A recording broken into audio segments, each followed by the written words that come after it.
Welcome to the Mystery Cipher.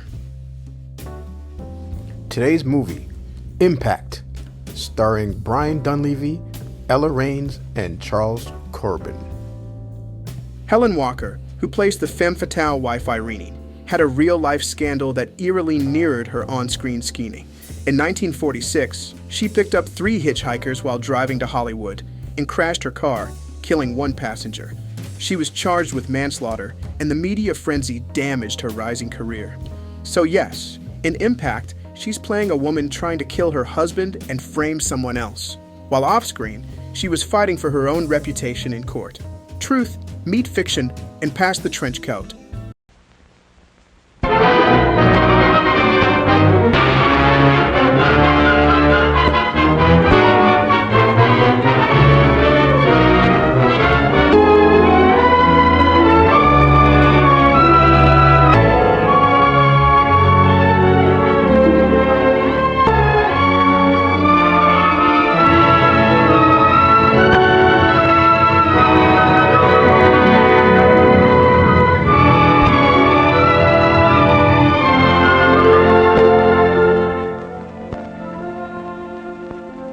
Impact. The force with 2 lives come together. Sometimes for good, sometimes evil.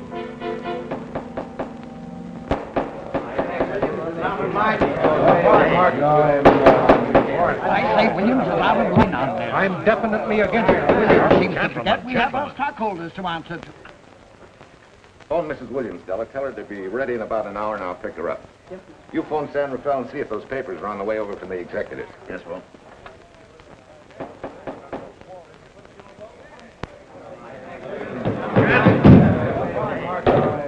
Well, Mr. Darcy, what's the score? 9? I'm afraid it is, Walt. If you think you can persuade them to change their minds, go right ahead. Gentlemen, I never interfere stock issues, dividends, or anything else in your department. I must run my department with no interference.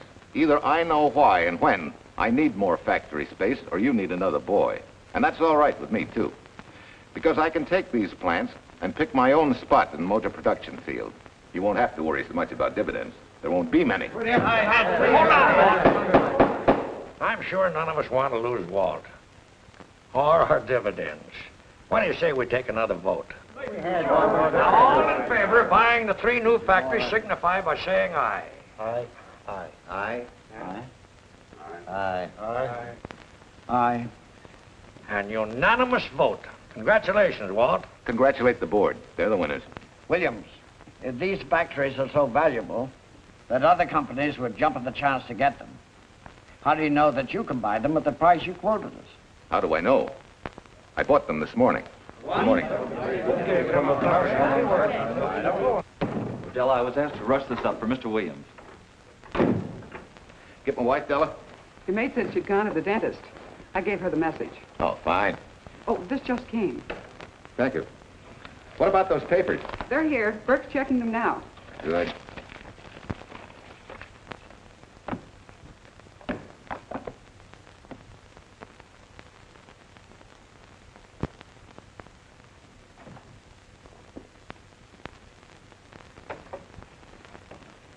Congratulations, Walt. Take a look at Clause 4. Those provisions haven't been clarified yet. Oh, no? I want to leave for Tahoe right away. Get Judge Deering on the phone, will you? Never mind. I can get faster action if I run out to San Rafael myself and stick with them till they're right. Yeah? Mrs. Williams on 3. Oh, put the blueprints of that new diesel in, will you? I want Jackson to see him. Bye, Duchess. I'm afraid now we won't be able to leave till about 5 o'clock.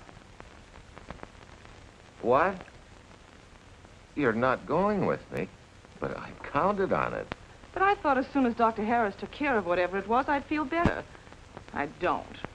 Stupid thing still aches, and I certainly wouldn't be a very desirable driving companion.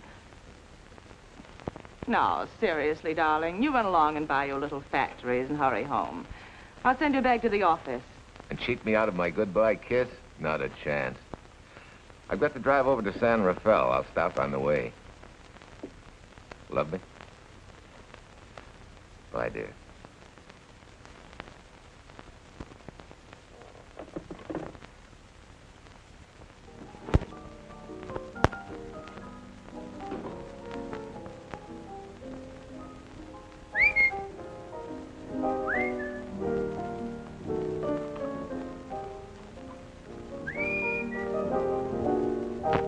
you expect me to whistle through a toothache?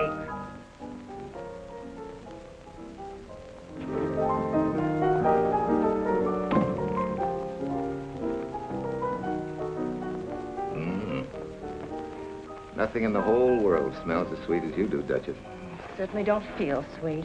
I was grouchy as an old bear. Well, old Doc Williams can give you something to fix that. Close your eyes. Relax a minute.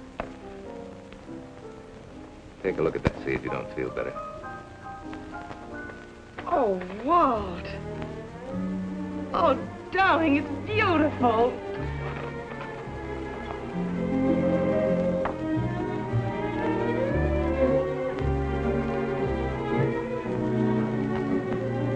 Not bad. Not bad at all. You know, to quote my wife, I like monograms on things. It shows they belong to me, unquote. When did your wife say such a thing, Mr. Williams? About 6 years ago, when I married her. She gave me the first monogrammed shirts I ever owned. Those were the words on the card. I still have it. I certainly hope your board of directors never discovers what a softy you are. They won't, don't worry. I have only one vulnerable spot. What really happened this morning? All I got out of Della was that you stalked out of the office with blood in your eye, back in no time with canary feathers in your mouth.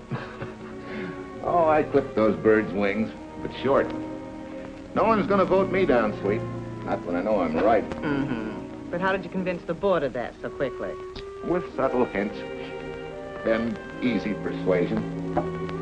Like this. Either I get what I want, or you get yourself another boy. And that's all right with me, too. Walter! What a clumsy ox. I'm sorry, Duchess. Oh, please, sweet, don't be so upset. Oh, if you could have seen your face. Oh, don't bother, dear. Sue Lynn will take care of that. Not exactly a good prescription for nerves, huh? You know, you're wrong, Dr. Williams. The way I feel now, a good catnap will probably make a new woman out of me. And if it's not going to make you too late, Yes? well, I'm sure that by 5 o'clock I'll... Swell. I'll run over to San Rafael and get things ironed out and be back for you by 5. On the nose. Darling, wait. That's perfectly silly. I'll take a taxi cab and meet you in Sausalito. There's a drugstore on a corner opposite the square. I'll be there at 5 o'clock and we can go straight on up to Tahoe. That'll save you all that late afternoon traffic and all that time it'll take to come and pick me up. Smart woman, my wife. Thinks of everything. Where's your bag, honey? Oh, Sue Lynn still has some things to press for me. Sure you don't mind taking a taxi? Very sure. Sweet dreams, Duchess. See you at 5. I better get going. Bye, honey.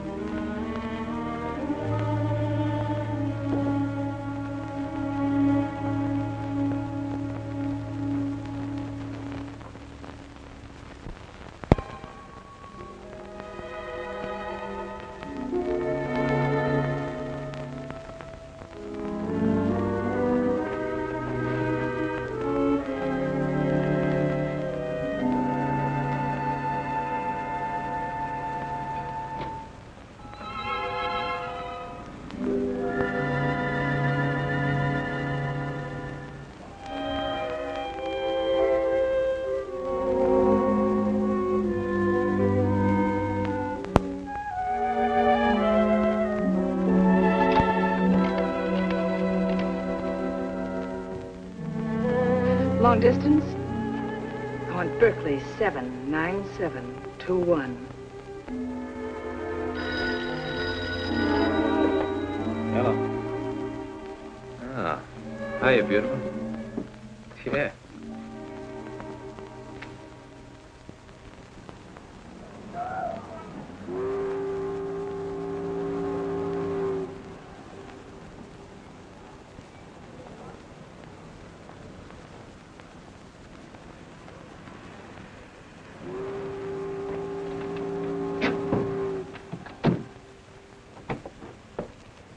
Here.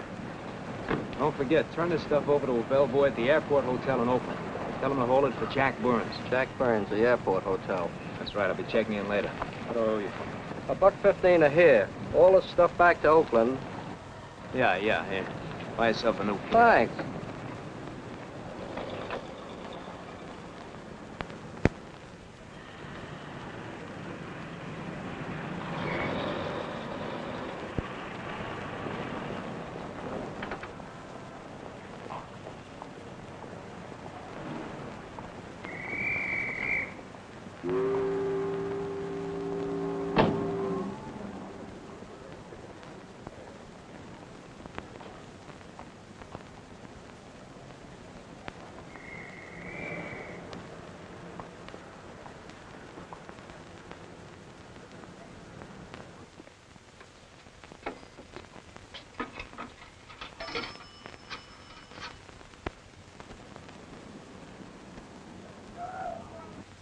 Hey, where's that new woman who was going to meet me? It's after 5 o'clock. Oh. Gee, I was so sure you were going to be okay. Maybe you better get yourself another dentist, huh? Of course I understand, honey, of course. Just to prove it to you, I'm coming right on home. No, you really mustn't, darling. I'm going to be perfectly all right, really. And besides... Besides what? Well, I've done something you're not going to like. You remember Aunt Margaret back in Illinois? You mean the old gal in Evanston? I'm way ahead of you. How much? Well, it isn't money this time. It's another relative. Her favorite nephew, Jim Torrance. All of a sudden, right out of the blue, just after you left, he telephoned me from Berkeley. Okay, Judge, I'll see him when I get back. Well, you don't understand, dear. You're going to see him right away. What? Well, all he seemed to want was to be able to get back to Illinois, so I... So you buy him a ticket. That's easy. Well, it isn't. I offered to, but he got huffy and said he didn't want any handouts, and... Well, without thinking, I told him we'd pick him up and give him a lift as far as Denver. I won't say I'm good for you, but where do I find this guy? Well, he should be there right now. I told him to be on the lookout for a cream-colored roadster, just in case we failed to recognize one another after all these years. Oh, darling, you're such a lamb. Are you sure you forgive me? What do you think? Well, I better run along, or Cousin Jim might get nervous.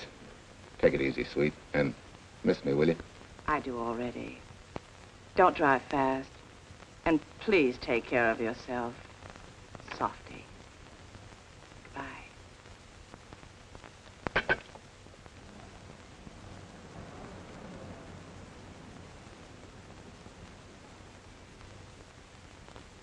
Hello, Della?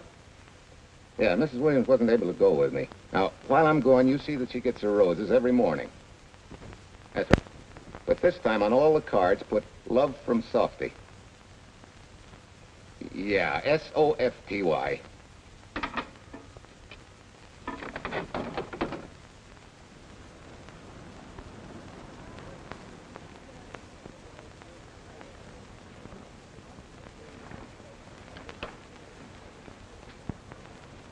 Hello. You must be Jim Torrance. Yeah, that's me. I'm Walt Williams. Hiya, Jim. Hi. Where's Irene? Oh, she's a little under the weather at the last minute. Worse luck. Oh, that's too bad. I was hoping I'd see her. Yeah, I'm disappointed, too. Where's your luggage? Oh, I'm wearing it. Less trouble that way.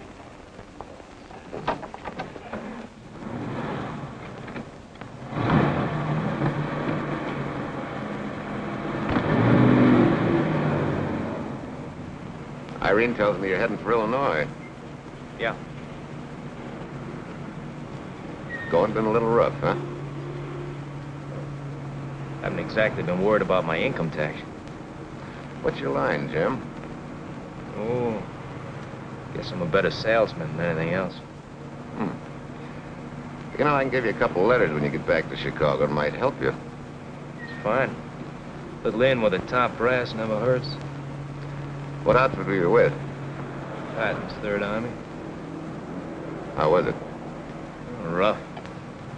Except for the time in Italy. I kind of liked it there. Patton's outfit never got to Italy.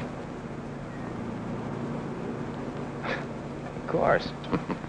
But most civilians never know or care, and I figured you didn't either. Well, I fooled you that time.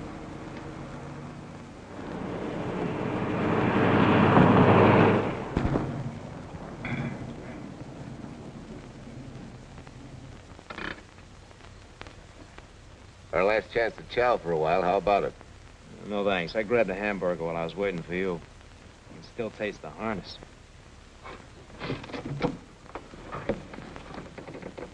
Sure you won't change your mind? No, I'm gonna grab a little shut-eye. Thanks.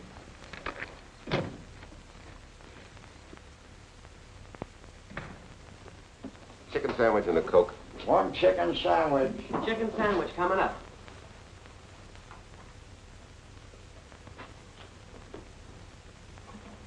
Give me change for $1, will you? Yes, sir.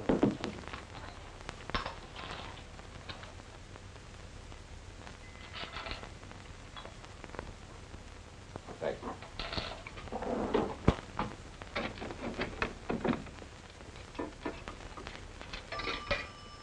San Francisco. Klondike 2, 6714.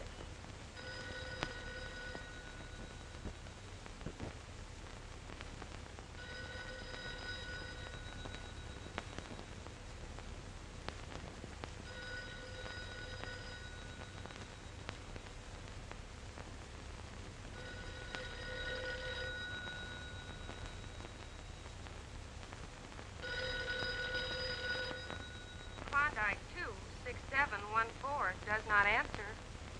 Oh. We'll try Sutter 1, 2599, please. Bayview Apartment. Oh, yes, Mr. Williams. No, your maid isn't there tonight, sir. Well, she said Mrs. Williams was taking something to make her sleep and wasn't to be disturbed. But perhaps... No, don't disturb her. Just leave a message that I won't forget about a certain problem. I think I have it, sir. You want her to forget all about a certain problem. Softy, is that S-O-F-T-Y, sir? Softy is going to take care of it thoroughly. Is that all? Yes, that's all. She'll understand. Be sure she gets it the first thing in the morning. Right.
Oh, hi.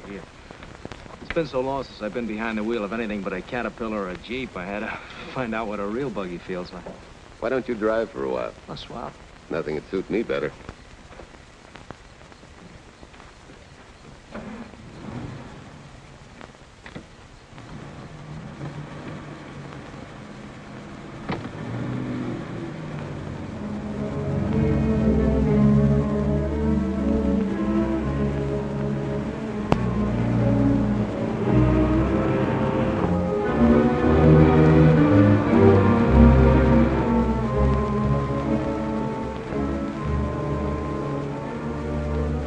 Tell me, Irene still got that little scar on her cheek?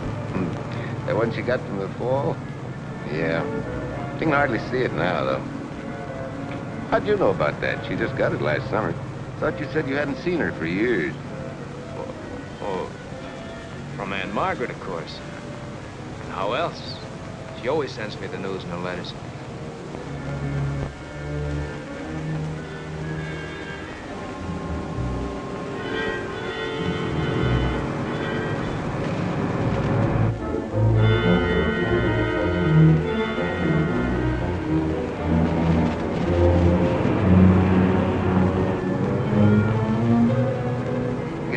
Margaret will be pretty happy to see you. Irene says you're the favorite nephew. Afraid my lovely cousin was just giving me a build-up for your benefit. You don't know Irene. Maybe not.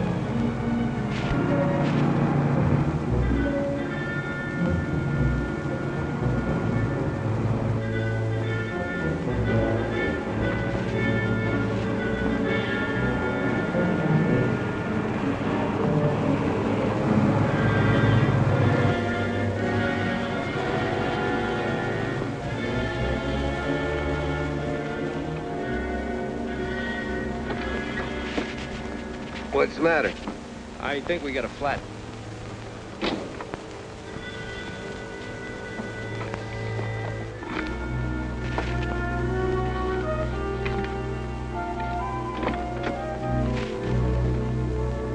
Yeah, flat as a flounder. Well, let's get to work.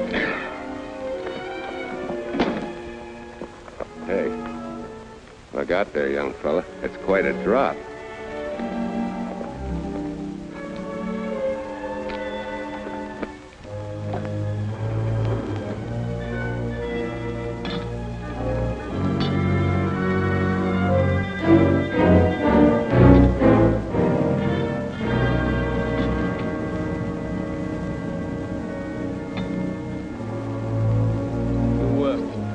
Flashlight?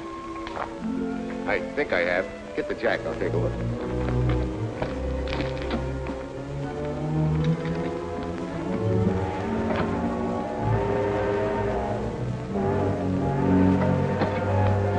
Did you find it?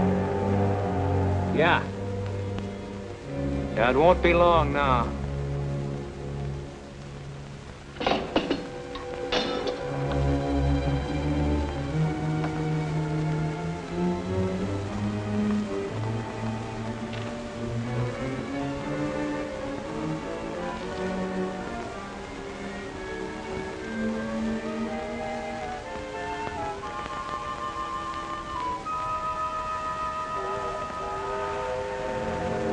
Come on, let's get going.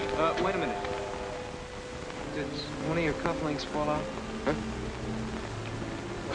Something dropped. I heard it fall right down there at your feet. Oh. Well, he must have rolled under the car.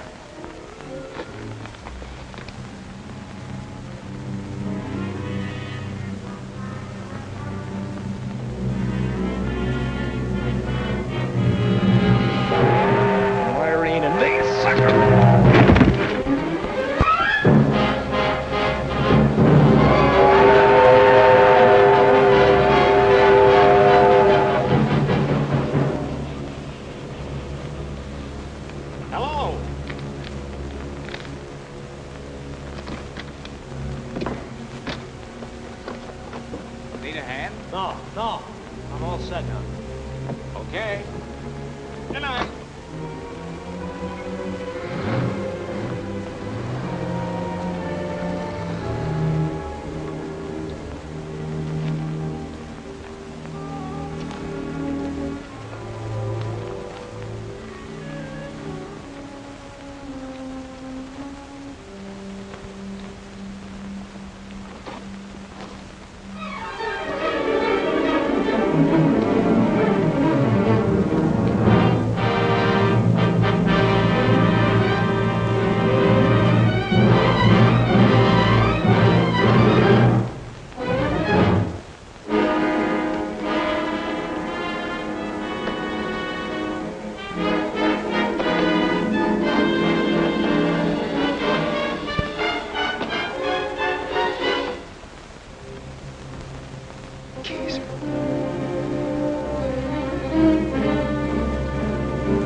Guy must be crazy.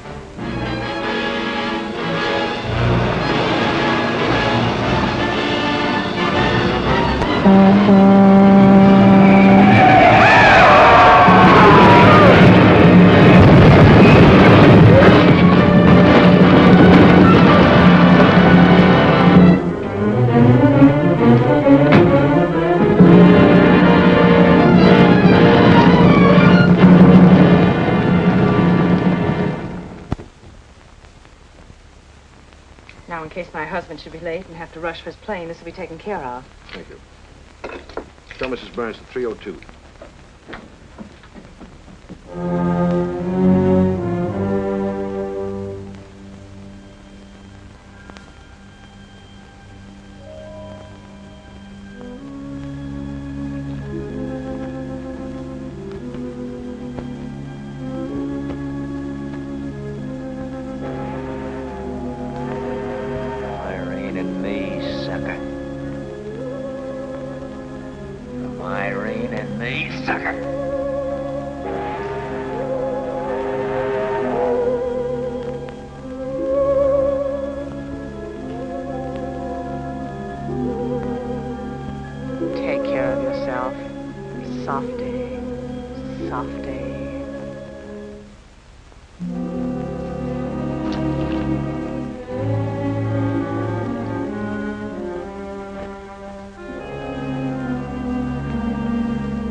Young lady, Excuse me.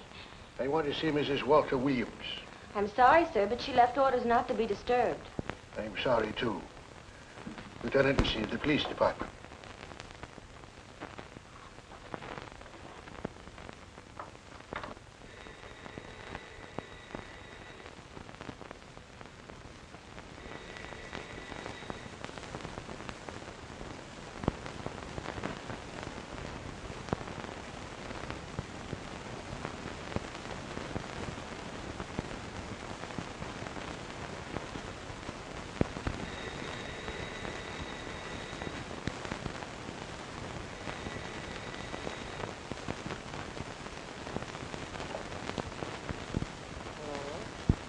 I left orders not to be disturbed. See. Ask him to come up.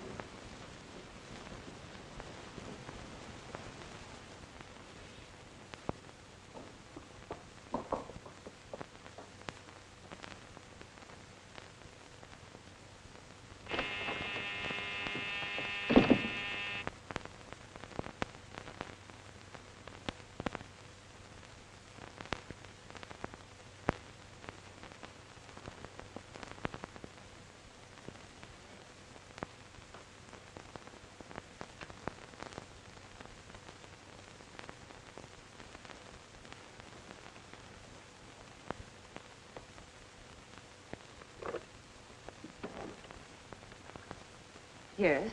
I'm Lieutenant Quincy with the police department. I'm sorry to disturb you at this hour, but... may I come in? Of course.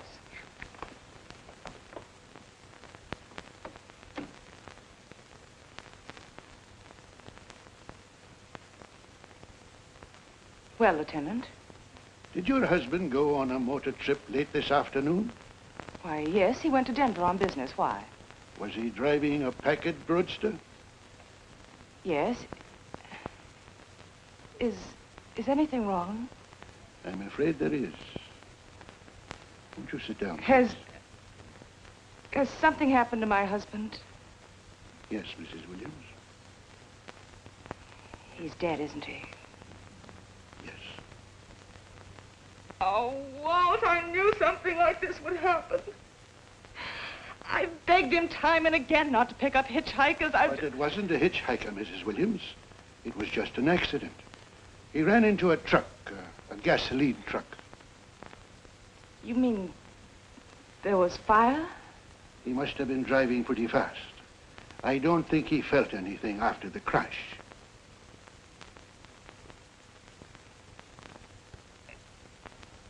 If there's nothing more you need me for, Lieutenant, I think I understand. And may I say you've taken this with a great deal of courage. Good night, Mrs. Williams.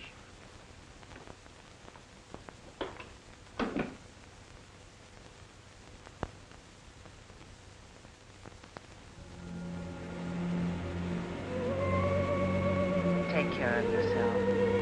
Softly. From Irene and me. Softly.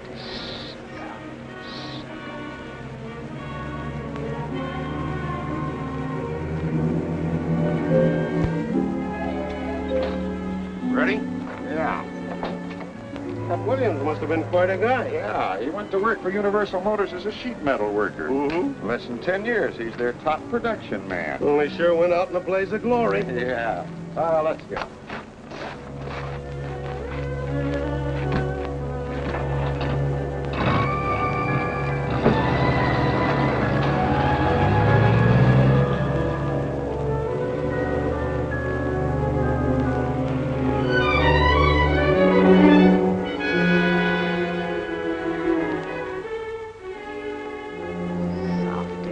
From Irene and me. Sucker. Sucker. Sucker.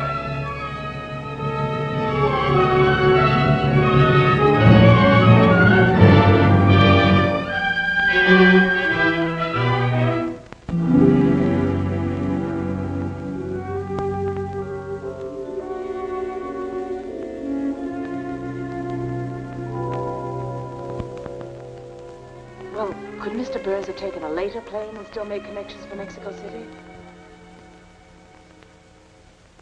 I see. Yes? It is some telegrams for Tai. Just put them under the door, Sue Lin.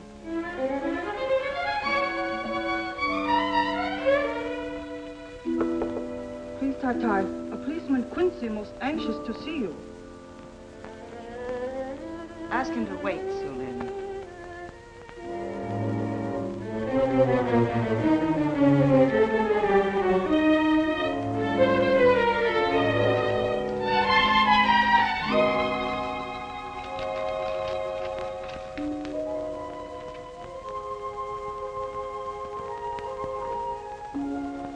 Mrs. Williams will see you presently. Well, wait, please.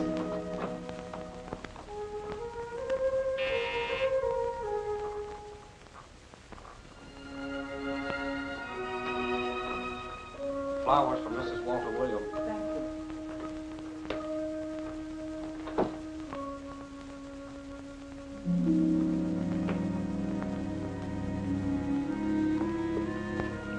Roses like Mr. Williams always sending when he's away. You seem to have been very fond of Mr. Williams. Sue Lin is honored to have served him 5 years, and he... I'm sorry to keep you waiting, Lieutenant. I wouldn't be disturbing you again if it wasn't necessary. And I would be keeping you but a moment. You're being very considerate. Won't you sit down?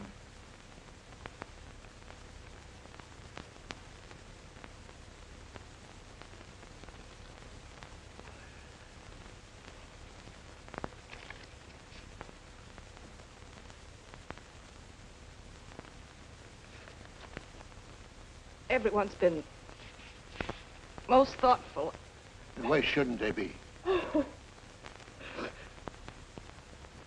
Forgive me. I'm all right now. What was it, Lieutenant? The state police would like to have some information. They found some wavy skid marks for quite a distance on the road, as if the car had been out of control when it crashed. Tell me, was Mr. Williams a reckless driver? Why, no. He was a fast driver, but certainly not reckless. Well, was he a heavy drinker? Quite the contrary. But what about his health? Could he have had a heart attack and lost consciousness before the accident? Why, no. He was in perfect health, but he'd been working much too hard lately and was overtired. Perhaps he fell asleep at the wheel last night. Oh, poor darling. If only I'd been able to go with him last night, he might still be alive. Well, maybe so and maybe not. You mustn't blame yourself, Mrs. Williams. Fate plays an important part in these matters. Your handkerchief.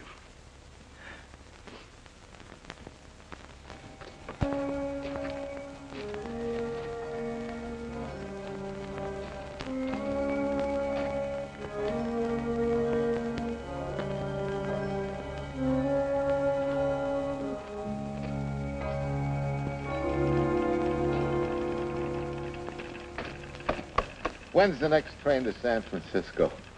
10 a.m. tomorrow. You sure there isn't one sooner? No, I'm sorry.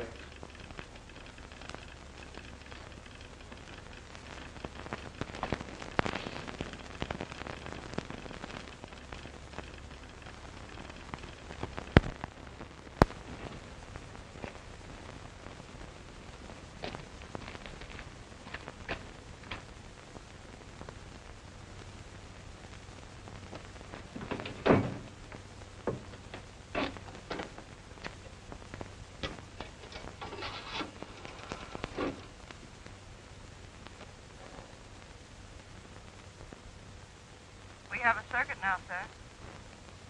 Evanston. Calling Mrs. Margaret Hubbard's residence in Evanston. One moment, please.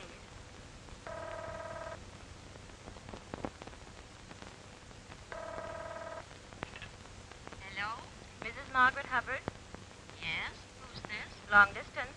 I have a call from Mr. James Torrance. Who? Mr. James Torrance. He's her nephew, Jim Torrance.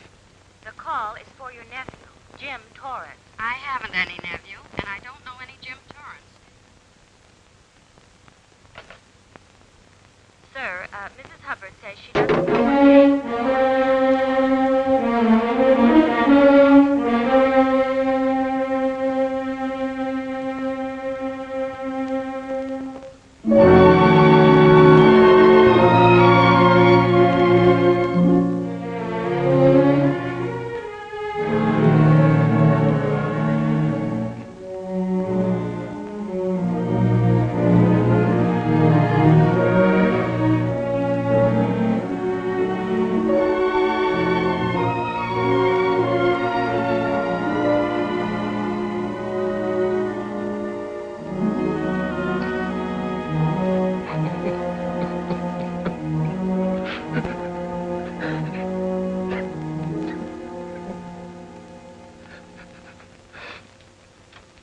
What's the matter, son?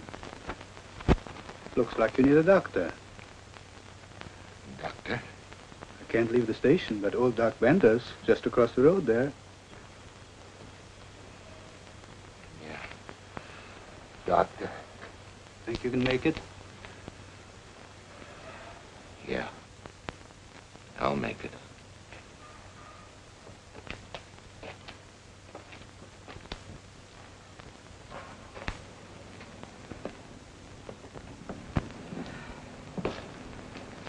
Now take it easy, man. There's some concussion there. You've got to watch your step for a while. Yeah.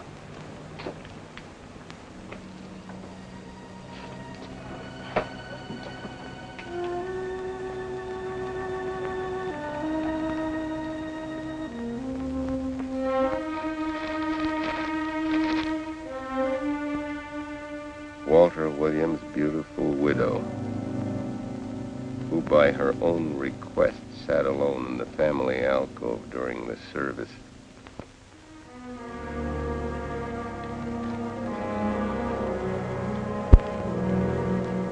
Smart. Someone might have caught her licking her chops.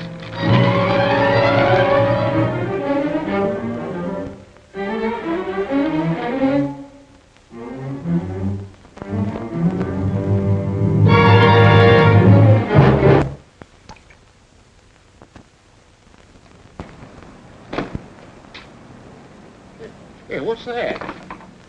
Walter Williams. Hey, ain't that the guy that... For the love of Mike, what's that briefcase doing here? He's dead. They did him a dirty trick if he ain't. Hey, now, wait a minute. Don't touch it. We better turn it over to the police.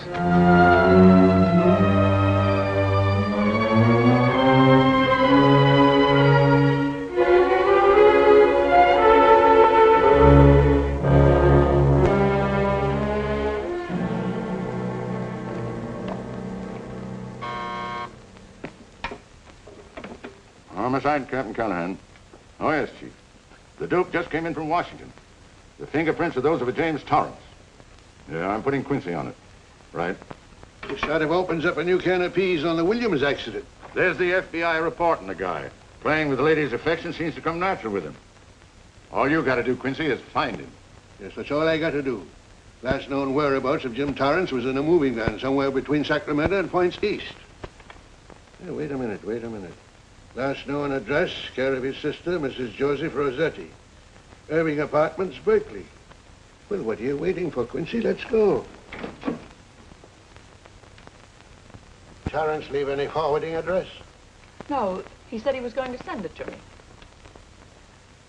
Sorry to trouble you. Oh, Lieutenant, if you should happen to hear from him, will you let me know? There's an unpaid telephone bill and a bundle of laundry. Laundry. Let's have a look.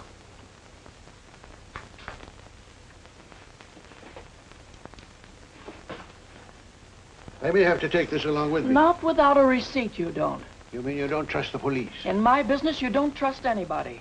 Mine, too. Holy St. Valentine's Day. Look, he had the same thing on his shirts, too.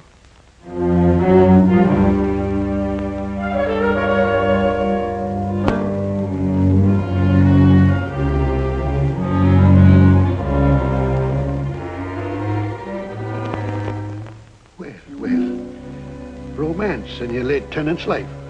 Did you ever see the lady? You know, I never did. But I always knew when she'd been here, the wonderful perfume. I'll lay you 10 to 1 she's a rich widow. Could be. Wait, I'll get you his telephone bill. Pretty fancy stuff for a hitchhiker. Yeah, but he's a pretty fancy hitchhiker. According to the shirt maker, a certain lady in the town had these made special. And they're just like her husband's. Only his initials were WW. Sort of smells, don't it, Cal? Now take a look at this little item that was also found in the laundry. I for Irene and W for... Well, it could be for Williams, too, couldn't it? Yeah. Homicide, Callahan speaking. Hello? Oh, hello, Fitz. Hello. What news? Oh? Any luck? Both days, huh? Swell. Have it typed up and sign it. This report of Fritz will be a nice little topper for this pile. His checkup shows calls from Torrance's phone to Williams's private number, and a flock of them going the other way, including one on the 7th and several on the 8th. The 8th, since you've forgotten, is the date of Walt Williams' accidental death. Well, that ought to be enough to get an indictment out of the grand jury. Go pick her up. I'd like to play a long shot first. It might give us 2 for 1. Well, take him one at a time. A bird in the hand is not going to lead us to its mate. I'd like to give the lady a little more rope. Well, Thanks. I thought you'd agree.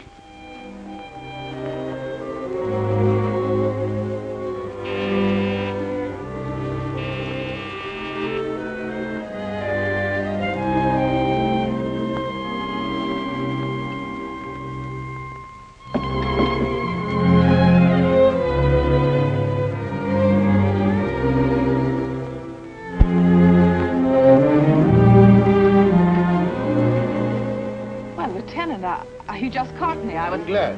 I have some rather startling news I thought you should know before it hits the headlines. Come in. Thank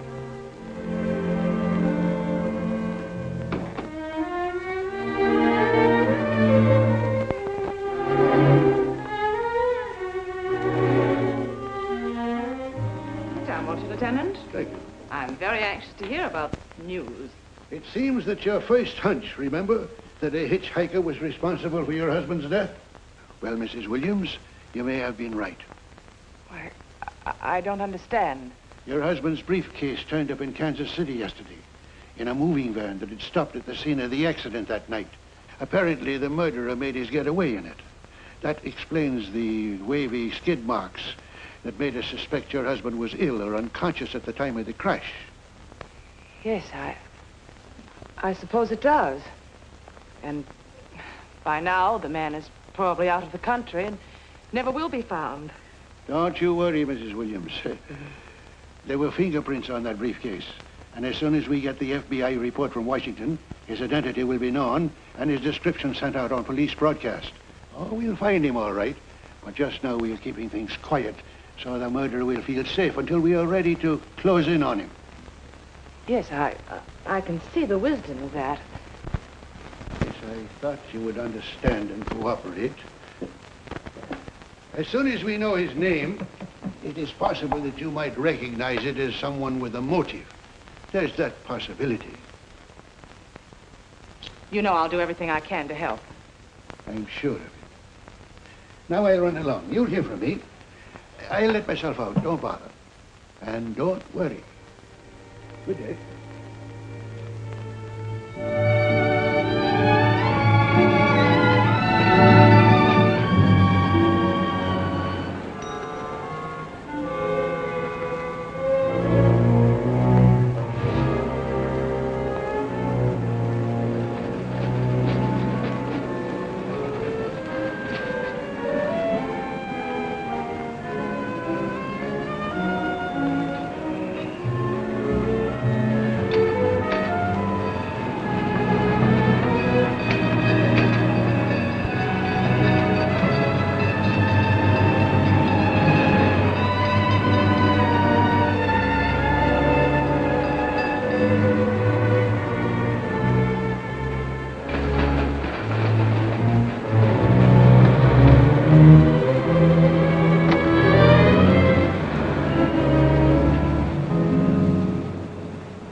$1.35.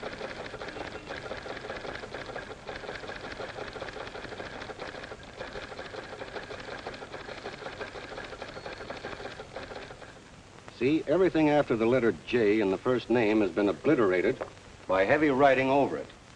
The only impress letters legible are those between words or before them, like RNS at the end of this name here, and the Hotel Santa here before the word Evanston. Well, Tom, don't you think it's about time you retired?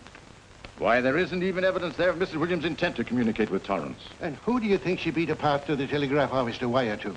The League of Decency? I'll tell you what I think, that you should have brought her in when I first told you to. By the time you get her now, she'll have figured out a way to tip Torrance off. He'd be that much tougher to find. Not unless she's tipped him off from your office. Ernie's got her on ice waiting for you.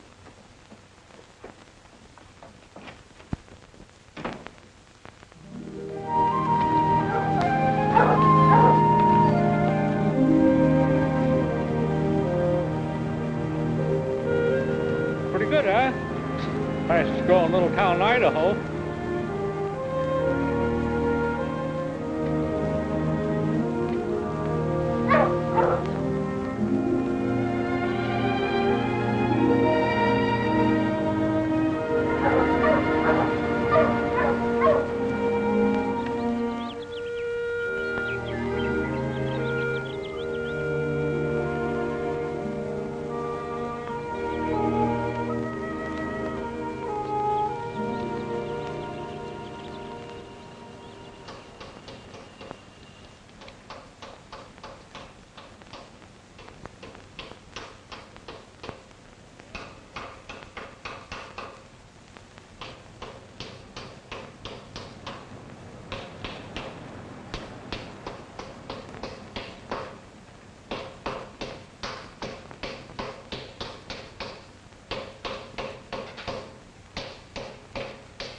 Have a heart, son. You trying to wreck that engine?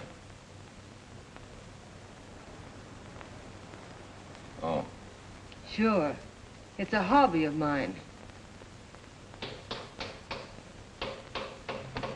The way you're going at it, you can't miss.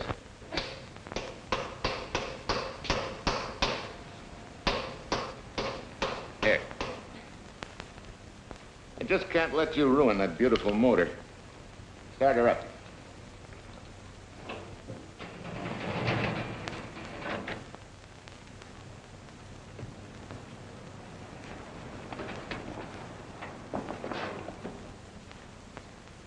Okay, start her up.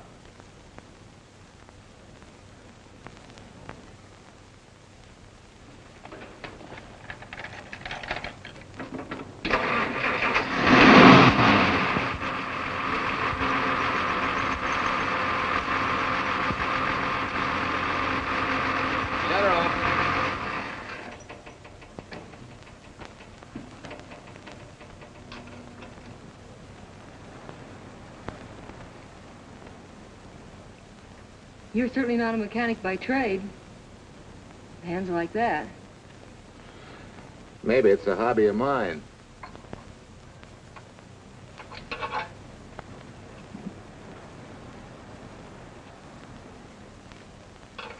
Gee, what happened to your head? Perhaps I was talking when I should have been listening. Okay? Okay by me. A lot, Hill. So long, Marcia. Bye. He's all right now. You better lay off though till the boss gets back. I'm the boss. I guess the new cars are a little bit over my head. Now, with a jalopy, it's different. Aren't there any mechanics around here you can hire? No, they all went over to the new factory in Mansville. I guess they got better wages. Tough break. Yeah. How much do I owe you? Oh, forget it. Well, I'll be shoving along. Well, at least have a cook in the house. You might as well. Marcia, can I use your phone a minute, please? Sure, help yourself, Uncle Ben. Never rains but what it pours. 650, please. Flat tire this morning. Now the danged engine stalled on me. Nice and cold. Wilson's garage? No, I did not give you the wrong number. Fine thing using my phone to cheat me out of repair bills. Aren't you ashamed? You gave me the wrong number. 650, please. You're a nice girl, Marcia Peters, and your ma's a fine woman. And I'll always buy my gas and oil here. But you ain't never gonna tinker with my car again. Busy? Busy. Always busy. Hey, we're not so busy. Would you like to do another good deed and give Uncle Ben a hand? Why not? Where is your car, mister? Maybe I can help you. Why, are you a good mechanic? Very good. And very reasonable. Well, just what you need, girl. Better hire him. It's an idea, Uncle Ben. Come on. Thanks for the Coke. Sure. Well, I got Uncle Ben fixed up all right. Nothing but a sticky carburetor valve. Bye. I hope he paid you. What for? It only took a minute. You're certainly not money conscious, stranger. There. This is no kind of work for a girl. Well, somebody has to do it if I want to stay in business. And I want to. Must be some business that you're better suited for. Couldn't you lease this place to somebody? Sure. I did while my husband was overseas. But when he was killed in Okinawa, well, we'd made a lot of plans for the future here. And I had a hunch he'd like it if I took over and tried to make a go of it. Takes more than a hunch to do that. I got along famously. Business has been fine until lately when the help got short. Could be again. I had a good mechanic. Yeah.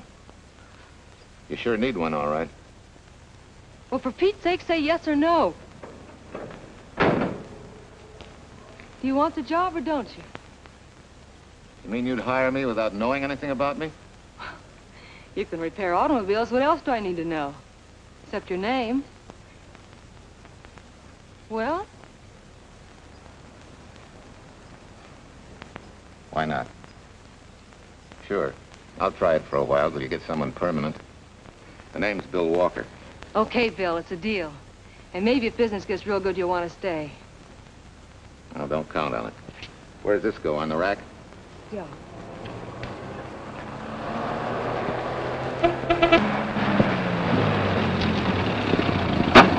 Marcia! Marcia! It happened! It's a boy, 8.5 pounds. Pair of shoulders like a prize fighter. Well, congratulations, Papa. How's Jane? Ah, perfect. Everything's perfect. Gotta get down to the store and tell the gang. Almost forgot.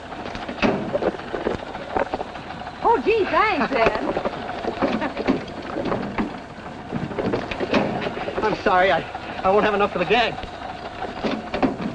Yippee!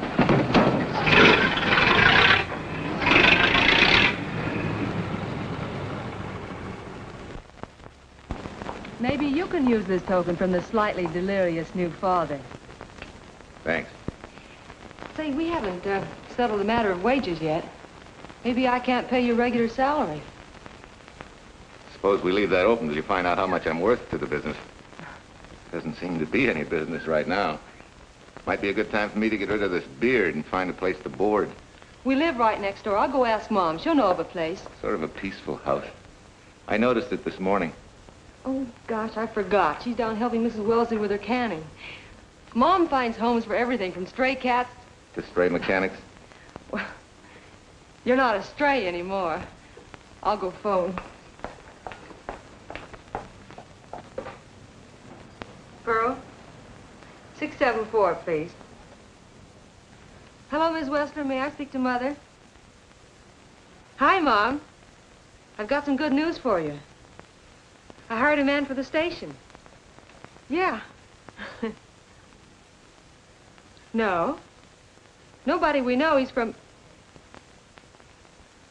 out of town. Needs to place a board. You got a good one up your sleeve? Okay. Says she has to meet you first to come home for supper. Huh? And you like apple or cherry pie? Cherry. Cherry it is, Mom. See you later. Oh, now I gotta get rid of this. Hey, where's the nearest barber shop? The one and only, just up 2 blocks. Tell Judd you're working for me. When you get back, we'll close up and go home. Thanks.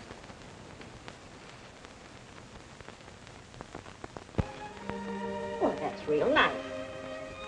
You must have had a good bringing up, young man. Thank you for the young man. We thank thee, O Lord, for thy bounty, and ask thy blessing on this food, and on the new friend who shares it with us. I hope you're good and hungry, Mr. Walker. Who wouldn't be? Well, Marcia, she eats like a sparrow, with all the hard work she does. May I have your plate, please? Well, she can start taking it easy now. Boss, the help. Thank you. She never takes anything easy. Has to put her whole heart and soul into everything she does. Well, now that you're through with me, Mom, how about Bill? Have you thought of a place for him to stay? Well, why can't he stay right here? We have a spare bedroom going to waste.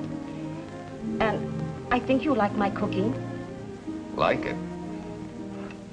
That's very kind of you, Mrs. King, but it seems an imposition. Imposition, nothing. That's good business. I can get back what I pay you in board and room. Well, Marcia, what a thing to say. If you'd like to stay, we'd like to have you. We have some more vegetables. Mrs. King, you have a boarder. May I have a biscuit, please? Oh, excuse me.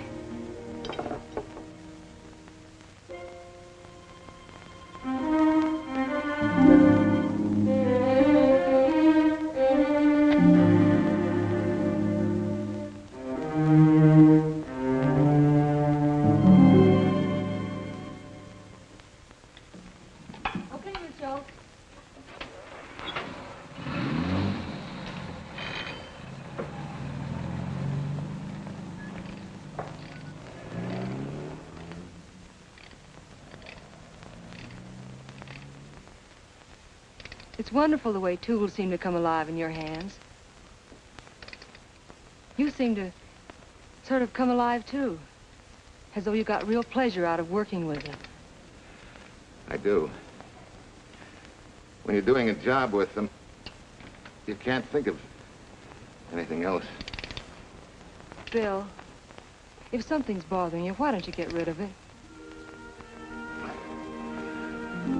What would you prescribe, doctor? Amputation. For that stupid chip on your shoulder.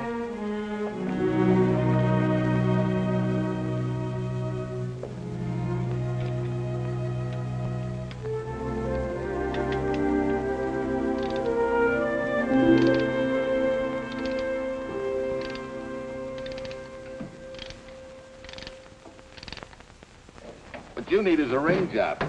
Save yourself some money. Gee, Bill, with the baby and everything, I just can't afford it now. Oh, we'll take care of that. Hey, boss. How's Ed's credit? Good enough for a ring job? Well, sure, if I can hold Junior as collateral. Oh, not a chance, fella. Never mind her. I'll do it on my own time. Oh, thanks, Bill. Maybe we'll see you tonight, huh?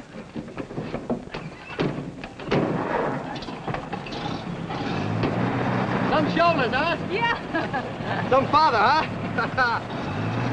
Bye, Marcia. Bye, Marcia. Bye. Nice kids. Hey, was Ed clowning about their being hard up? No. Things have been pretty tough for him ever since he got out of the service. Fix a car for him, Bill, and only charge him for the labor, okay? Then he gets it for free. I'd already done knocking that off. Say, we could make it an anniversary present. Anniversary of what? Junior's arrival, and mine, 3 months ago today. Time certainly flies. That was a lucky day when you came to MP service. Your work's been bringing in a lot of business. I'm glad of that. Hated to have fallen down on Mom and you. Say, look, boss, why don't we three celebrate tonight and go to the movies? Ed said he and Jane were going. Well, that lets Mom out. She'll be babysitting. I'd love to go, Bill. I haven't been in ages. Here's your opportunity. Go to work.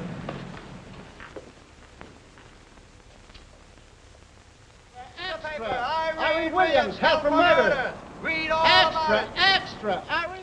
This is Sheila Graham with the latest news of the shocking Williams murder case. While beautiful Irene Williams is held for trial, charged with conspiring to kill her late husband, the police are searching for James Torrance, believed to be the lover of Mrs. Williams and her partner in the horrible murder of Walter Williams.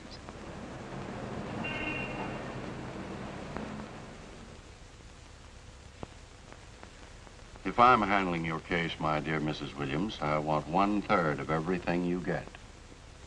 You're out of your mind. You don't realize what I'll get as Walt's widow. Perhaps you don't realize the spot you're in. Torrance's fingerprints were found not only on your husband's briefcase, but, in a manner of speaking, on your reputation as well. There's a detective named Quincy, a very smart cookie. He isn't exactly for you. Frankly, Mr. Warner, I'm beginning to wonder if my attorney is for me. Underestimating the enemy's ammunition would scarcely be wise. Now, if we can get to trial before Torrance is found, they'll never get a conviction. But... But what? If he shows up, we may have to fry him. Oh, no. Let's not cross that bridge until we have to. But if it comes to a choice, we're not going to burn, are we?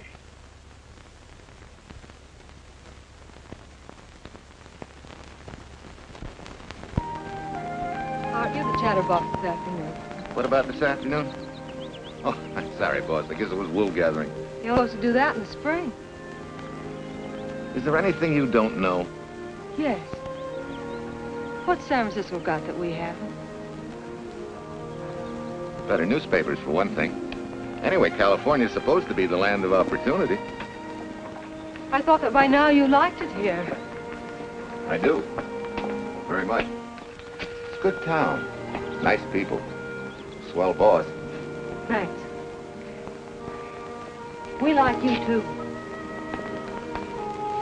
No fooling, Bill. You'd be surprised how many people ask questions about you. What kind of questions? Oh, where you came from, do you have any family, and do you like it here, and are you going to stay? Al Knox asked me at the movie last night if you wanted to join the volunteer fire department. Just interested, friendly things. I suppose it is natural for people to wonder about a stranger who moves into their community, like I did. You know, I've been thinking, maybe it wasn't such a good idea, you and I going to the movies last night. It's all right being seen in the station and here with Mom, but... You get used to that in a town this size. They're always trying to marry people off. You just ignore it, and after a while they forget about it. I'll go get cleaned up for supper.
How many years this Sunday takes me back. Did you always fall asleep during the sermon? I wasn't asleep, Mrs. Peters. I merely closed my eyes to concentrate. Oh, so that's what you call it. I had to nudge you to stop you from nodding. Quiet. You're disturbing my reminiscent mood. Even smells the same. Could be the same bees buzzing in the same clover. As they say, you can take the boy out of the country, but... A rolling stone gathers no moss. It has to stop rolling sometime, doesn't it, Bill? Sometime, maybe. We grow a very becoming shade of moss here in Larkspur. Don't you think? You grow a lot of nice things here. Anyone in particular? You'll have to skip the answer to that one.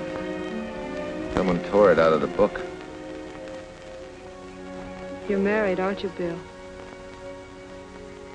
Yep. That's right. You must have loved her very much to have been hurt so deeply. To be so afraid of someone, even yourself. Maybe it's better that way. Then no one gets hurt. Bitterness and hatred hurt everyone. Can't you see, Bill? They're like a wall that shuts out all the sunshine from a garden and lets everything wither. Make room in your heart for something else, can't you? I guess this is my day for sermons. Sorry. As Mom would say, you never get rich minding the other fellow's business. Hey, that's a fire. I'll be seeing you.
Leslie sent a couple of jars of peaches. Said you helped her can them. Oh, thank you. When I delivered the doc's car, he insisted that I have a bite with him. Where's the boss? Took the book back to the library for me. Huh? What a day. Hey, what's the idea? Are you darning my socks? Well, I thought a drawer full of holy ones isn't doing you much good. I found it when I put fresh papers in your bureau yesterday. You have a heap of things that need mending, haven't you, son? Does Marcia know? Do you think I'd tell her? This is your problem, Bill. Because I found out about it doesn't give me the right to tell anyone else, not even Marcia. When you trust folks, you trust them, and you give them a chance to work out things the way that seems right to them. How can one little woman be so big? Don't forget, it's a lot easier to be tolerant and understanding at 50 than it is at 25. Yeah, Mom. I'm going next door for a while. Grandma Thompson's ill.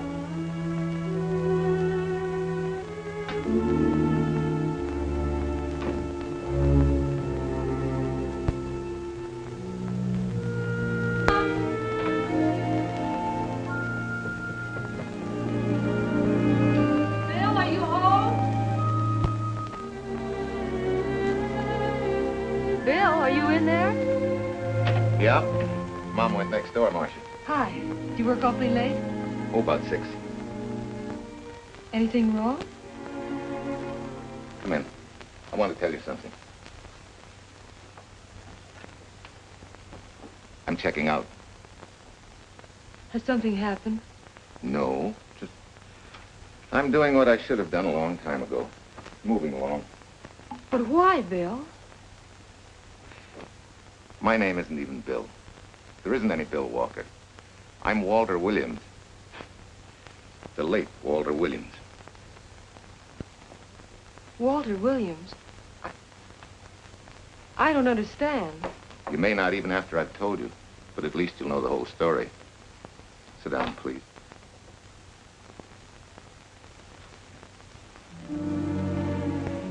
Finally, Larkspur. And you. From there on, you know. I'm glad you're going back to make things right. Going back? Wild horses couldn't drag me back. What are you going to do about your wife? Nothing. You're going to let her go to trial for murder? Oh, no, Bill. Why not? She tried to kill me, she and her cousin. But they didn't. Who says they didn't? Let them try and prove it. No matter what your wife did, she can't be tried for something that didn't happen. Oh, Bill, can't you see? You bet I can see. She deserves everything she's getting. Sorry part of it is they'll never convict her. No, Bill. The sorry part is you're not big enough to take a hard jolt to your pride and to your ego. Sure. It hurts to be tricked and cheated by someone you loved and believed in. But that doesn't give you the right to take justice into your own hands, to trample on the hearts of others and walk out on life. A barren, frustrated boyhood. A marriage to a woman who accepted my love, yet despised me so thoroughly she resorted to murder. I'll never think of our moments together without nausea. I feel stripped bare, degraded. Even me.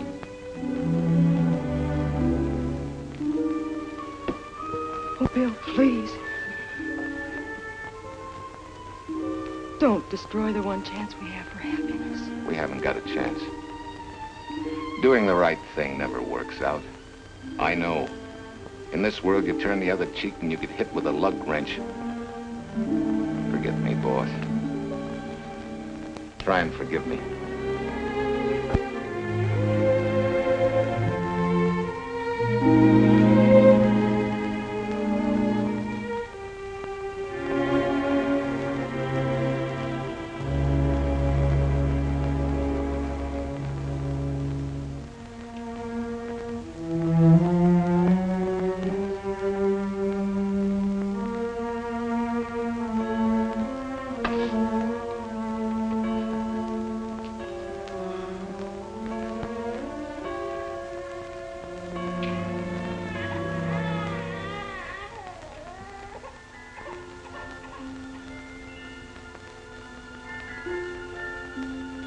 boy.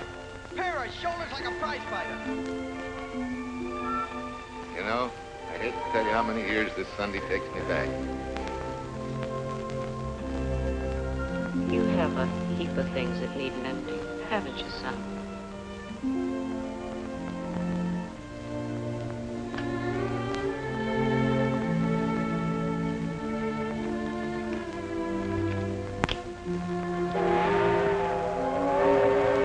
Take care of yourself. Soft.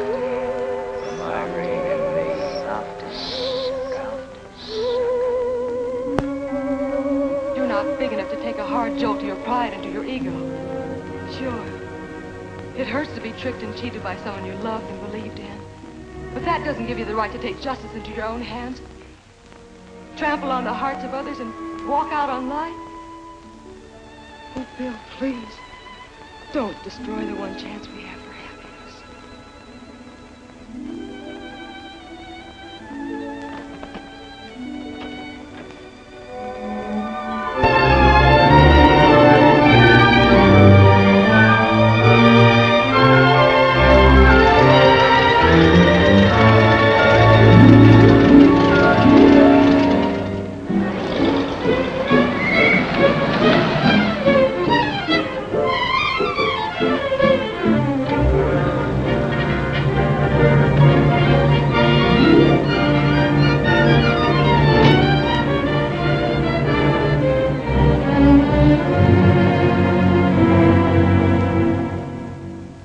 Mrs. Peters was kind enough to come along to substantiate at least the Larkspur portion of what I've told you. Very thoughtful of you, Mrs. Peters. Mr. Williams, when you read in the newspaper that the hitchhiker who attacked you had been, well, a close friend of your wife's for some time, it must have been a great shock to you. I didn't come here to discuss my emotional reactions, Lieutenant. If you need me for anything further, Captain, my office will know where to reach me. Let's go, Mark. Just a minute, Mr. Williams. We'll need your signed statement for the grand jury when we ask for your wife's release. It won't take long to be typed. Yeah? All right.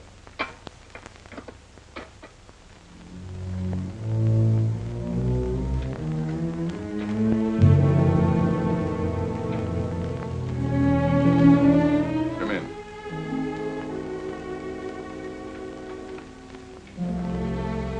Sit down.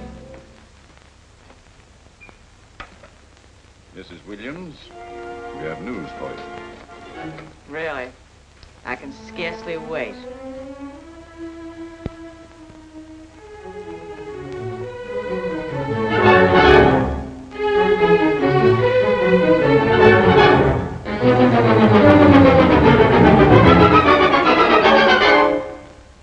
Seems it was Torrance who was in the car when it crashed.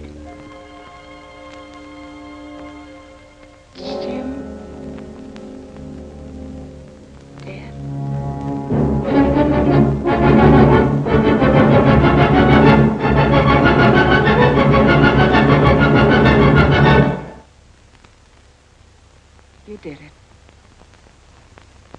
You killed him. No. He tried to kill me. Thought he had. And he ran into the truck. It was an accident. An accident?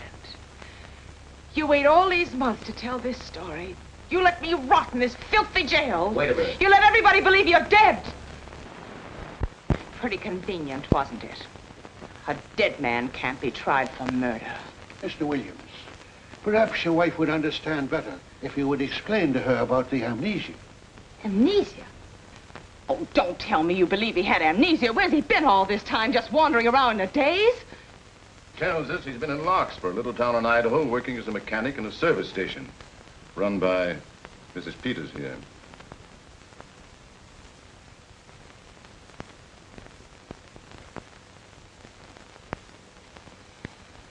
I understand perfectly.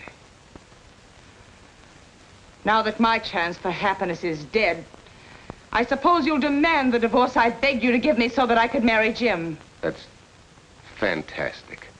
Yes, isn't it? After you telling us that the man you picked up was a perfect stranger. Well, that's not true. The time and place for meeting Jim had all been arranged. I must advise you, There's a law that a wife can't testify against her husband. There's a law against murder, too, but that didn't stop him, and nothing's going to stop me until I'm through. It's all right with me, Captain. Go on. Talk your head off.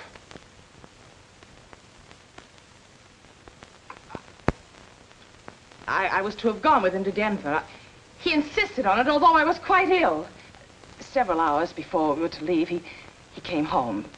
There was a violent scene. He threatened to kill me unless I agreed to give up Jim. And I wish he had. This is incredible. Not one word that she has said is true. Then you've nothing to worry about. Mrs. Williams, was there a witness to the threats you mentioned? No. Unless the maid overheard. She was in the apartment. In fact, she picked up the pieces of the vase that he threw at me. Where's she now? I don't know. She left me suddenly after all this began. Please, could the questions wait? I feel rather ill. Will you have Mrs. Williams ready for the grand jury at 10 o'clock tomorrow morning? That's all.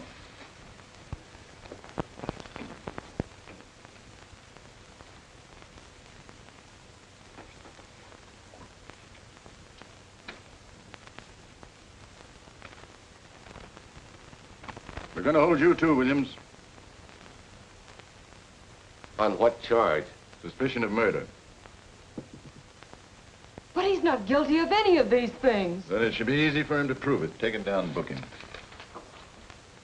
That fiction of Mrs. Williams must have been very convincing. No, we just couldn't buy that yarn you tried to sell us. Let's go.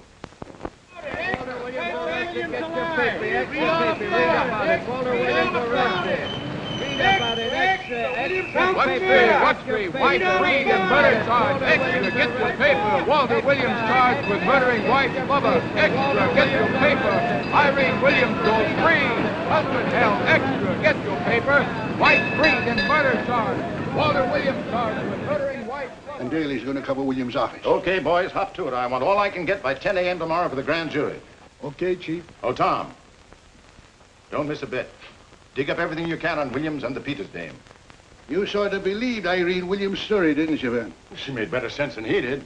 Well, sure, she's a better liar than he is. Don't forget, I went all through her grieving widowhood with her. She's a bad customer. Well, that's for the grand jury to decide, and Williams insisted on letting her talk. So it's his funeral. Funeral, all right. Especially with that yarn he told. But murder's out of character for him. There's a few pieces missing somewhere. There might be in Idaho, if it's not too much out of character for you to get going. You're going to miss me, Cal, when I retire next year. Maybe I'll join Private Eye and solve your cases for you.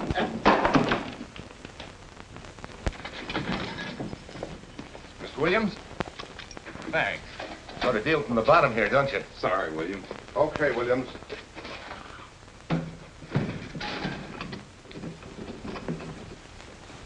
Well, not very good news, judging from your faces. Well, Walt, the grand jury returned indictment against you. Mrs. Williams was released. I see. Now, don't you worry, Walt. We'll have you back at work where you're needed, and in short order. Come on, Eldridge. There's a visitor waiting far more attractive than we old fogies. We're just leaving, Mrs. Peters, but remember, don't hesitate to call on me for anything. Thank you so much.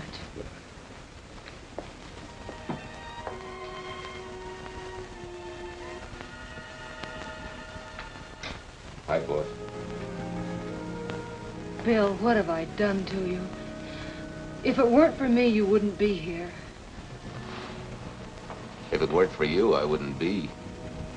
I came back here because I wanted to believe in the things you do. I still do, no matter what happened. Will you do something for me? Go back home, where I know you'll be taken care of. Not a chance. You'll have to think up a better reason than that to get rid of me. I'm a big girl now. I've just been to Larkspur, Williams, where I found these newspaper clippings. course, some of them are 3 months old, but you seem to treasure them, so I brought them along. So? I don't think they exactly substantiate your claim of amnesia. As if you were interested in substantiating any claim of mine. Now, let's get one thing straight. Most people, when they get in a jam, think the police are only interested in the prosecution. Our job is to get the facts, the truth.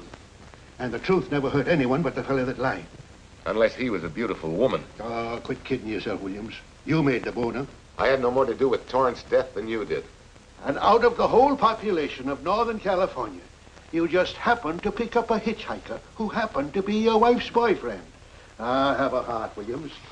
I suppose you'll tell the truth when you take the stand, but you better have some mighty conclusive proof if you expect the jury to believe it. Wait, Lieutenant. Bill, we all know you're not guilty, but we're going to need help to prove it, and need it badly. Lieutenant Quincy can't take sides, but if we're right, he has to be on ours. And I have a hunch he wants to be. Why don't you tell him the whole story? All of it. Please. I'd like to. Quincy, very much. Guess I should have told the whole truth in the first place. But I wanted to clean this mess up with as little scandal as possible.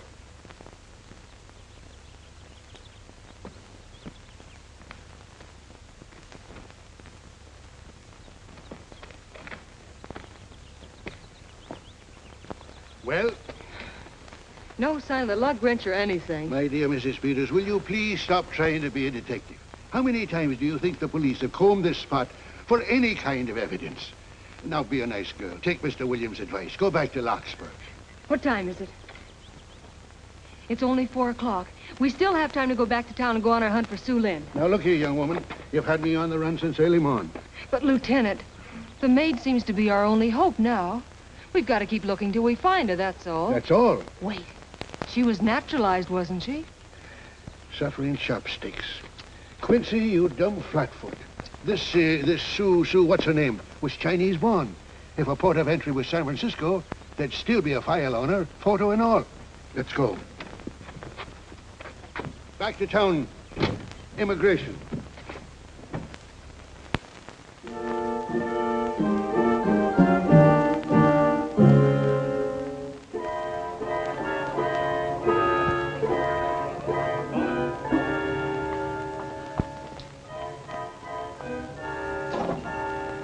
The council has given us the right lead.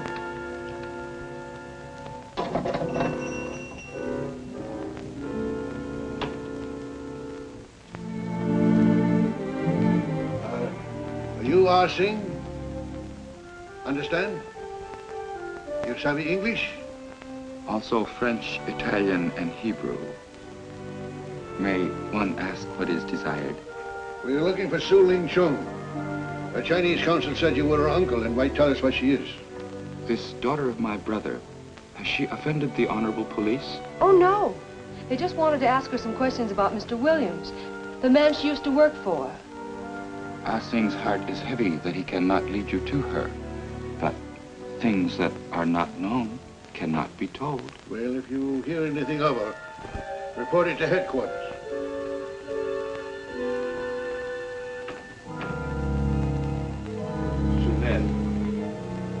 Untruth is not good for soul, and not wisdom when told to policemen. Better for the soul to be kind than to be wise. Su Lin must keep silence to help in this matter.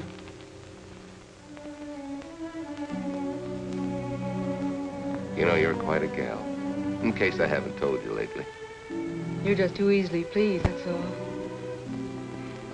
There must be a way out. Why can't we find it? Oh, buck up, boys.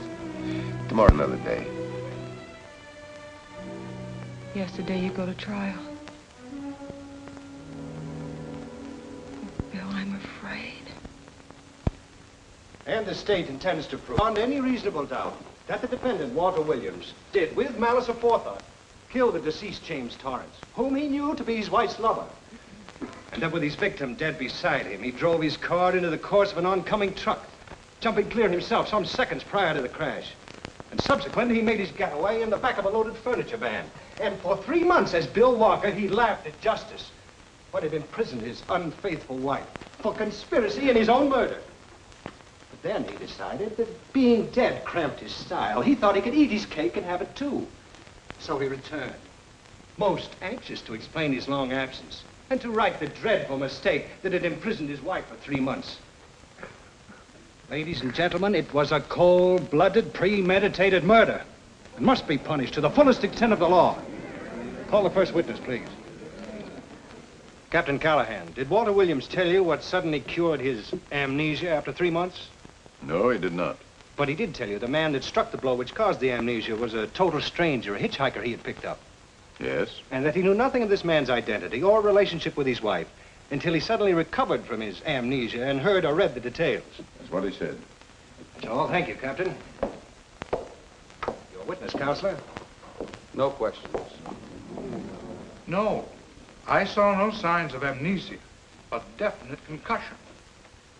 He was a bit evasive in answering questions, but not vague or unsure.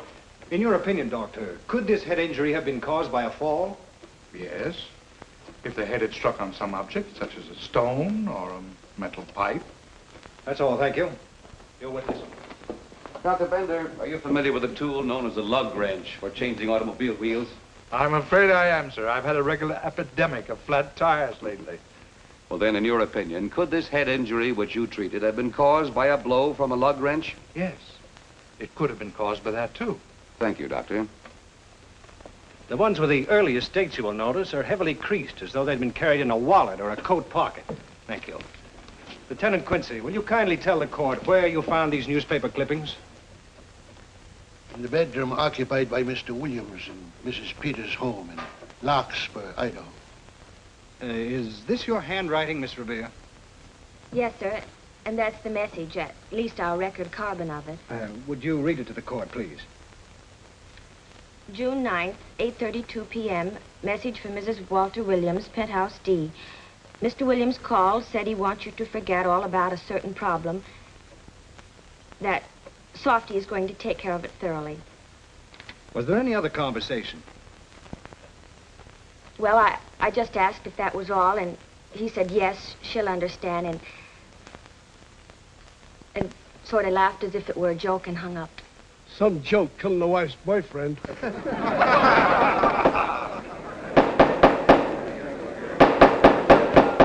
is the state versus Walter Williams. All the rounds so far have gone to the prosecution, and it was a grim-faced Williams who was returned to his cell this afternoon. What the score will be after he takes the stand is anybody's guess, but he's going to need some lucky punches to get a decision. And though Torrance struck with intent to kill, after telling you this is from Irene and me, sucker, you still telephoned Illinois to find out if there was a cousin Jim. You are hard to convince, aren't you, Mr. Williams?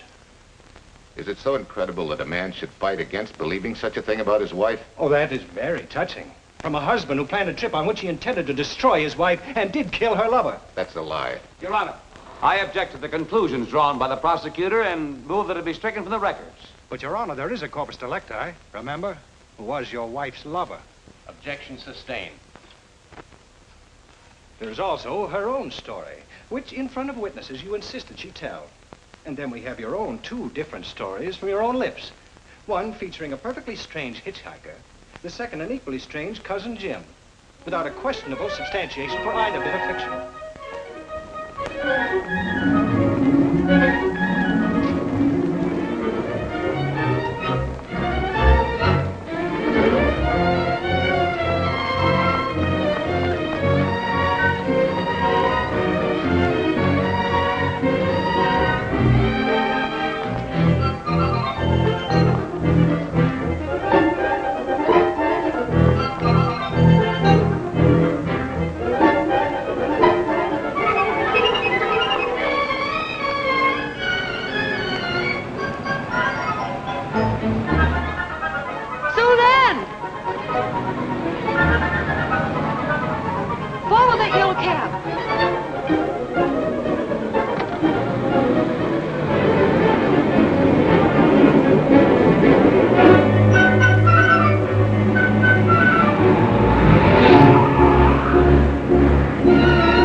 remember me, don't you? I was here with Lieutenant Quincy from the police department. I just followed Sue Lynn up the stairs. I saw her come in here. You must be mistaken. I'm not mistaken. She's here. I must see her. Our thing, don't you understand, is to save a man from prison, even from death. I will send her to you.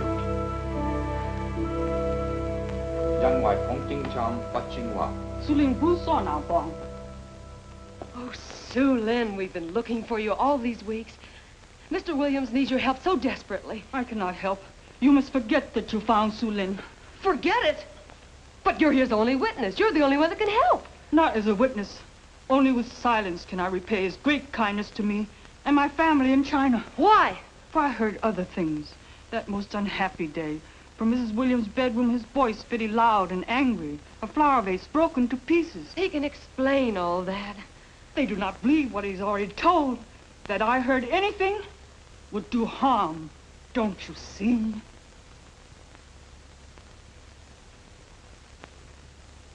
Yes. Much sorrow comes from women who know not honor and truth. And Mrs. Williams, she was not true even to that Torrance man. What makes you say that?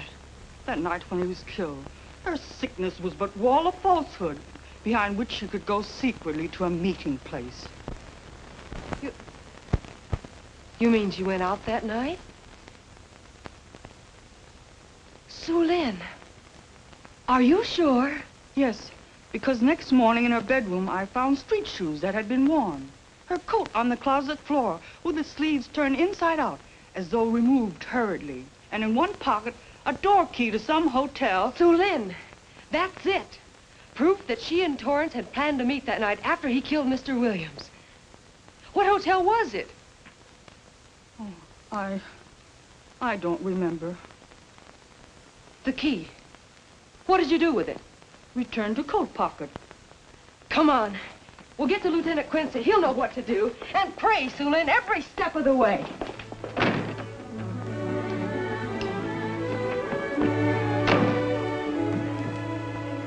Now hold everything. Even if this long shot don't work out, we'll just keep on pitching.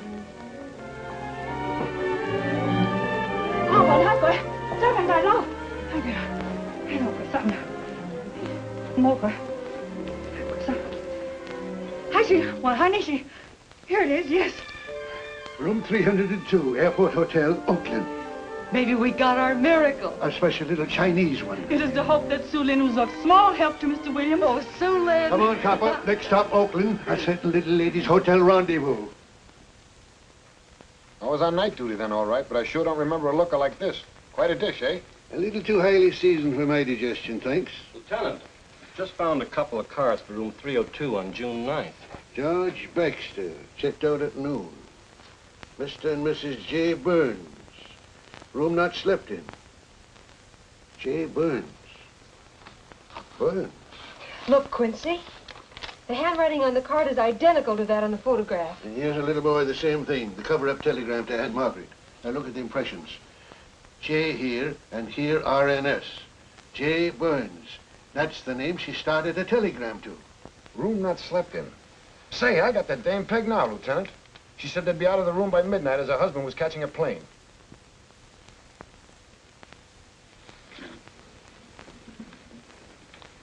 But Quincy... Reservation for Sam Andrews. Yes, sir. This ties it all up, doesn't it? Yeah, like a greased pig.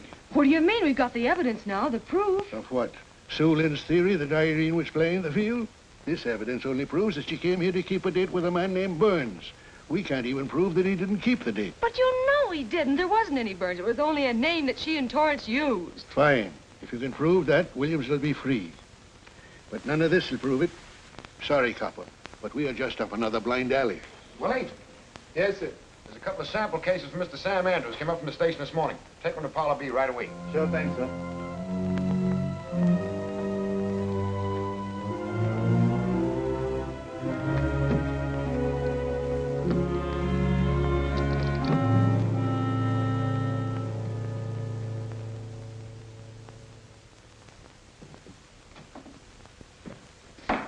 Seated. Case of the state versus Walter Williams. Proceed, Mr. Aldrich.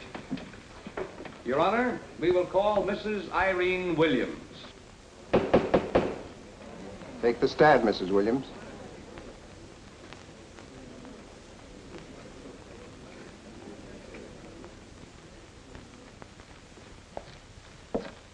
Raise your right hand.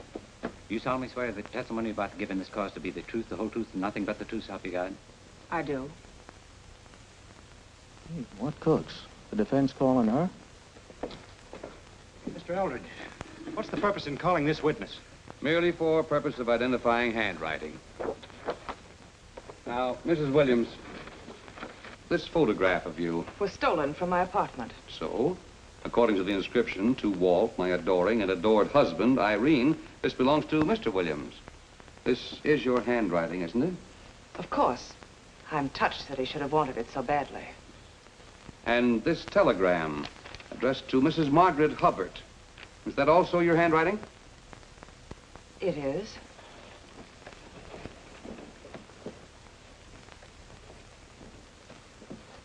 Now, Mrs. Mrs. Williams, this photograph is inscribed to Jim, my adoring and adored Irene. Did you write this, too? I see no point in all this. Merely answer counsel's questions. Did you write it? I did. And these letters addressed to Mr. James Torrance, did you write them? Yes.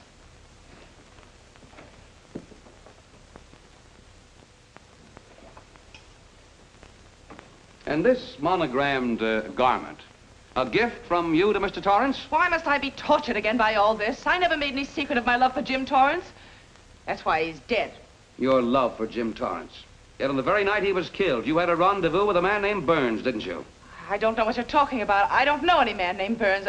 I was at home that night, very ill. Oh, yes, the sleeping pills. Well, you must walk in your sleep then, for you spent at least part of that night at the Airport Hotel in Oakland, where you registered for Mr. and Mrs. J. Burns. Don't waste the court's time trying to deny it. This is the registration card that you signed at 9:20 p.m. And there's the room clerk who assigned you to room 302. And this, Mrs. Williams, is the key to room 302, which you very carelessly left in the pocket of a coat which was found in your closet yesterday. All right, I was there. Now are you satisfied? Not quite. This J. Burns, Mrs. Williams, was his first name Jack? Yes. Have you been in contact with him lately? No. How long since you've seen or heard from this Jack Burns? Well, I don't know. I don't remember. You bet she doesn't remember, because there isn't any Jack Burns, and there never was. That was an alias for Jim Torrance. And it was Torrance who was to have met you that night, after your charming little plot to kill your husband had been duly executed. It's not true. It's not true. I have bad news for you, Mrs. Williams. I can prove it's true.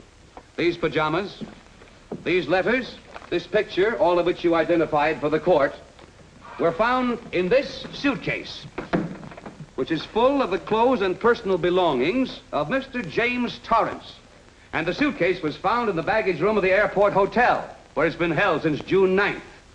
And it says on this tag, in large print, hold for Jack Burns. That is all, Mrs. Williams. Just a moment, Mrs. Williams. Your Honor, in view of the evidence presented, we now ask for a dismissal of the state's case against Walter Williams. And we intend to charge Irene Williams with conspiracy to commit murder against her husband, Walter Williams. Oh, no.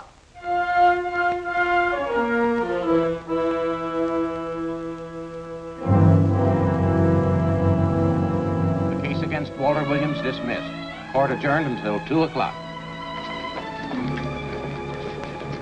Well, that's that, Walt. Congratulations, Mr. Williams. I haven't the words for it, Quincy, but we could never have made it without you. Ah, sure you could. You know, son, right always wins if you give it a little push, especially when you get a copper like this one to do the pushing. Well, I'll be seeing you. You know, it'll seem kind of strange being able to eat and sleep without someone getting in your hair all the time. Oh, fine, Walt. We're looking forward to having your hand on the wheel again. The Denver plants are waiting for you to open them. You think you can make it in the morning? How about it, Counselor? You bet you can. Oh, good. Well, I'll be running along. Well, you think you like Denver? It's okay by me, boss. Yes. Impact. The force with which two lives can come together. Sometimes for evil, sometimes for good.